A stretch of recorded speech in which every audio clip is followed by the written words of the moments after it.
Welcome to another bonus edition of Upon Further Review. Upon further review, And in this edition, we'll be talking about the Sunday night football matchup between the San Francisco 49ers and the Denver Broncos. And this Week 7 matchup will be on October 19th at 8:30 p.m. Eastern Time. And you can catch that on your local NBC affiliates. And as we said, this is the Sunday night football game of the week. And what an exciting game this is the Niners are 4-2 entering the game. The Broncos are 4-1. The Niners started off by beating the Cowboys in Dallas. That was the only loss the Dallas Cowboys have of this season thus far. So they're the only team to beat the Cowboys. They then lost the next two as they lost to the Bears in San Fran. Then they went to Arizona and lost to the Cardinals. But then they bounced back with 3 straight victories. First at home against the Eagles as they got their first win in Levi Stadium in the regular season. And then against the Chiefs in Levi Stadium as well. And then they went on the road last Monday night and they beat the Rams. And now for the Broncos, they started off with 2 wins. First, they beat the Colts in Denver, and then they beat the Chiefs in Mile High. So 2 home victories. Then they went on the road and they lost their only game of the year, and that was to the defending Super Bowl champions in the rematch of Super Bowl 48. They took it all the way to overtime, and then they lost by just 6 points in overtime to Seattle there in Week 3. They then had their bye week, and then they came off the bye and they beat the Arizona Cardinals in Denver. They beat them by 3 touchdowns, a very impressive win. Peyton Manning had almost 500 passing yards in that game. He had 479 passing yards as against Arizona. Very, very impressive. Demaryius Thomas had 226 receiving yards in that game. And then last week they went to New York and they beat the Jets. It was actually a closer game than the scoreboard would indicate, as it came down to a pick 6 at the end by Aqib Talib, as he was the savior, as he shut the door on the Jets, and they ended up winning by 2 touchdowns in that game. Hillman also had a big game last week against the Jets as he rushed for 100 yards and put up the best rushing performance of the year thus far for Denver. So this looks to be a really exciting and entertaining game that I know I'm looking forward to, and I'm sure you are looking forward to as well. Now let's look inside the numbers. And when it comes to passing proficiency, the 49ers are 18th in the NFL in passing yards per game, and the Broncos are number 4. And when it comes to defense against the pass, the Niners are number 2, and the Broncos are 16. So these teams are very evenly matched in the passing game, as you have the number 18th offense of the Niners versus the number 16th defense of the Broncos in terms of passing, and then the number 4 passing attack led by Peyton Manning against the number 2 passing defense of the San Francisco 49ers. And so it's tough to say who has the edge in this game, but you kind of have to give it to the Niners. I mean, it's kind of a push, though. I mean, it's so close when it comes to their passing attacks and the way they match up that it's hard to really say who has the advantage. And I mean, you almost have to say that they're tied. It's a push, but then when you consider Peyton Manning is behind center for the Broncos, you kind of have to give the edge to Denver in the passing attack. Definitely, they surely are a much better passing team, but then against the passing defense of the Niners, that's what's going to make it interesting. And then we look at the running attacks of both teams, and the Niners are number 7th in the NFL on the ground when it comes for yards per game, and the Broncos are 26th. And then when it comes to running defense, though, both of these teams have great running defenses, as the Niners are number 5 in the NFL and the Broncos are number 4.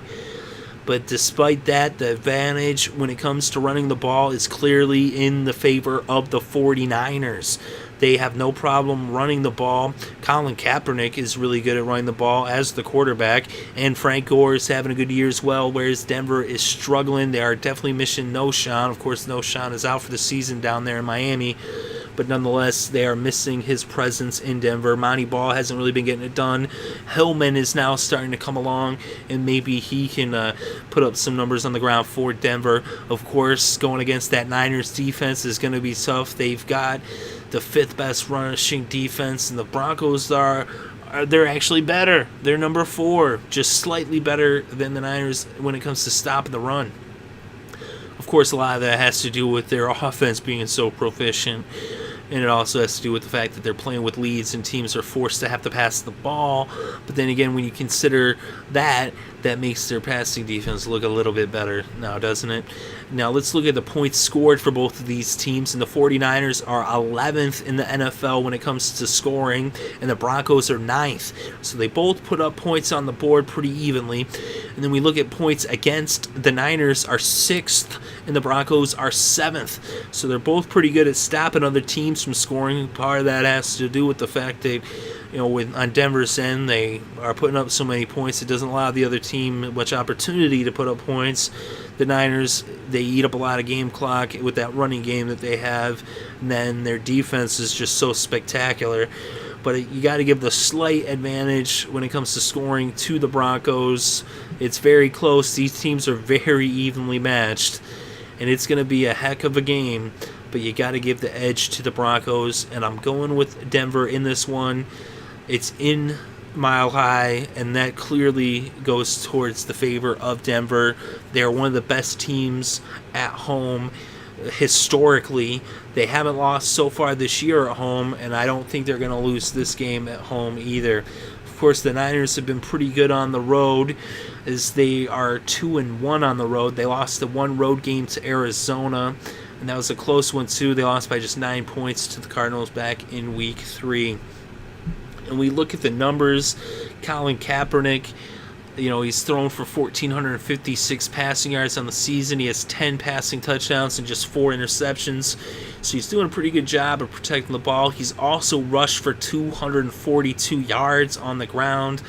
So, he is definitely a dual threat, and he's going to keep the Broncos defense very busy. They're going to have a linebacker spy him, because he is definitely a threat. He can pick up some big yards. He's got 2 runs for over 20 yards so far this season, as he's actually had 1 run for 23 yards. Frank Gore, he's got 403 yards on the season. He averages 4.3. He's only got the 1 touchdown, though. So they got to work on getting the ball in the end zone on the ground. Carlos Hyde actually has 2 touchdowns for the Niners, and he has 146 rushing yards. He doesn't get too many carries, but he does seem to get in there when they get close to the end zone for some reason. I don't know why they wouldn't just pound it in with Frank Gore. But, Bolden, he's got 397 yards. Crabtree has 295. Stevie Johnson, 236. Brandon Lloyd, 189. Vernon Davis hasn't really been putting up much numbers. He's only got 121. But they've got a lot of targets there for Kaepernick, so definitely should be an interesting game. We look at the stats for Denver. Peyton Manning's got 1,530 yards on the season. He's thrown 15 touchdowns and only 3 interceptions. So he's doing a great job protecting the ball. Of course, their running game is almost non-existent. Monty Ball's only got 172 rushing yards. He's only averaging 3.1 per carry. It's pretty bad. Of course, Hillman, though, he's averaging 4 yards a carry. He's only got 166 yards because he's only got 41 attempts. So we'll see if they can keep feeding the rock to Hillman, as he seems to be taking over the rushing duties there in Denver. But I'll tell you, when it comes to their passing game, they've got plenty of targets for sure. Demaryius Thomas has 491 receiving yards and 4 touchdowns so far this season.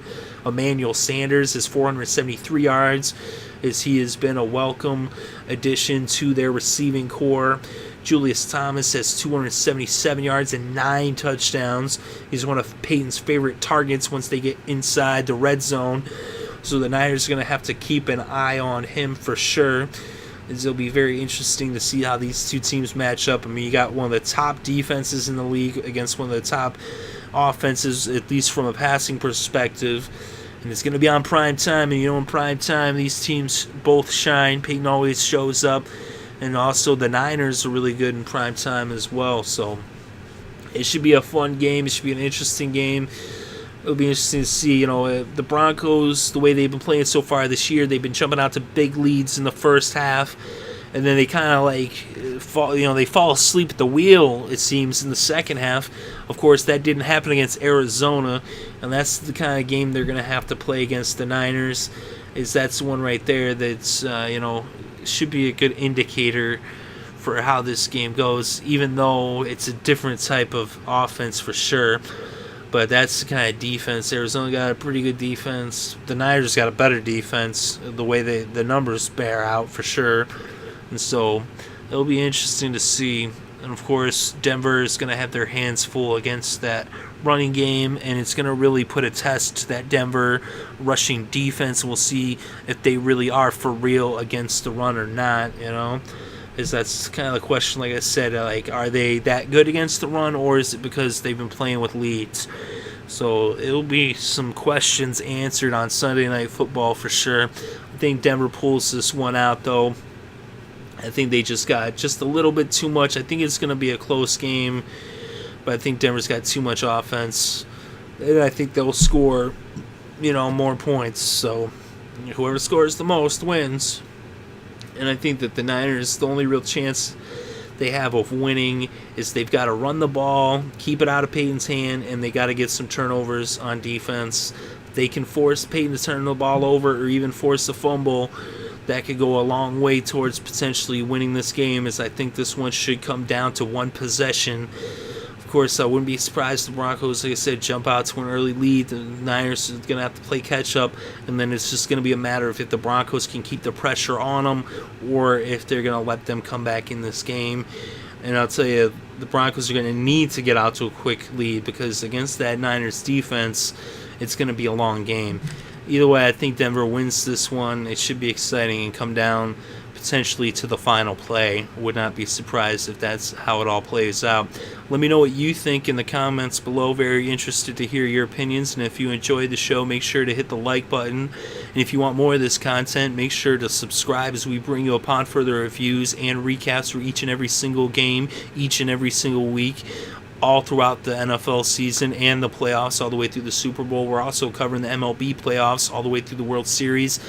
We covered the first 3 rounds, and now it's down to the final round, the World Series. The Giants and the Royals, both these teams have made it from being the wild card, from playing that one-and-done game, and now they're all the way to the final championship series, the World Series, to see who is crowned as the top team in baseball for 2014. Very excited about that. That will be starting up next week.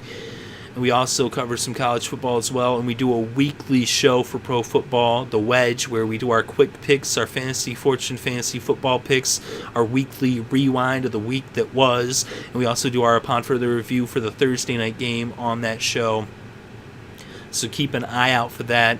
We try to get up there as early as possible, Tuesday sometimes, usually Wednesday, no later than Thursday. So keep an eye out for that. And we usually have videos up every single day, almost daily. It's a rare day that we don't have at least one video up, and some days we have, double digits in terms of videos, where we could have maybe 10 to 20 videos on certain days where it's a busy day.